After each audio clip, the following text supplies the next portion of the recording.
Regular పోస్టులు ఎవరికి ఇవ్వలేదు. ఇప్పుడు గ్రంథాలయాలు ఉండి ఉపయోగం లేదు.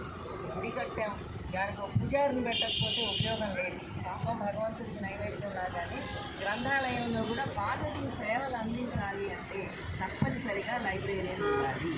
ఒకే లైబ్రేరియన్ 3-4 లైబ్రరీ చూస్తున్నారు. కొన్ని చోట్ల అయితే స్పీకర్స్ వాళ్ళు పుట్టం కాదు అని కానీ క్వాలిఫికేషన్ ఉండాలి, నాలెడ్జ్ ఉండాలి, లైబ్రరీ మెయింటైన్ చేయాలంటే. అలాంటి పరిస్థితుల్లో ఆ గ్రంథాలయాలు ఉన్నా ఒకటే, లేకపోయినా ఒకటి. అందువల్ల దయచేసి అలాగే మనం రేపు పౌరులే రేపు పాలులే రేపు పౌరులు. అలాంటి పరిస్థితుల్లో గ్రంథాలయాలు స్కూల్స్లో పుస్తకాలు ఉన్నా ఏ టీచర్ ఆ వాళ్ళు చెప్పేది న్యాయమే. ఇది మా వల్లే మాకు అవుతుంది, లైబ్రరీ కావాల్సింది తీసుకుంటారు.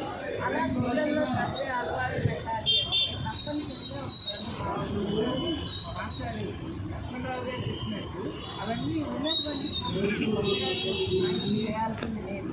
వాటన్నిటిని కనుక తీసుకున్నట్లయితే కొన్ని వేల మందికి ఉద్యోగాలు వస్తాయి.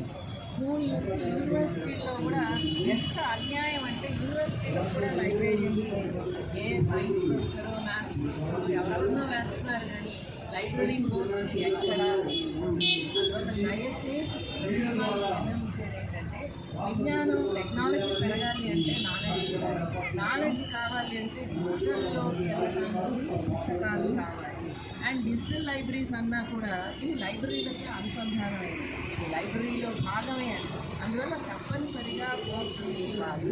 ఎంతోమంది నిరుద్యోగులు ఉత్సాహంగా పనిచేస్తారు. కొత్తవారికి ఉద్యోగాలు ఇస్తే వాళ్ళ సేవలను మనం అందుకోవడానికి ప్రయత్నం చేయడం కోసం తప్పనిసరిగా ఇవ్వాలని ఆంధ్రప్రదేశ్ గ్రంథాలయ సంఘ పక్షాన కూడా వాళ్ళకి మద్దతు తెలియజేస్తున్నారు.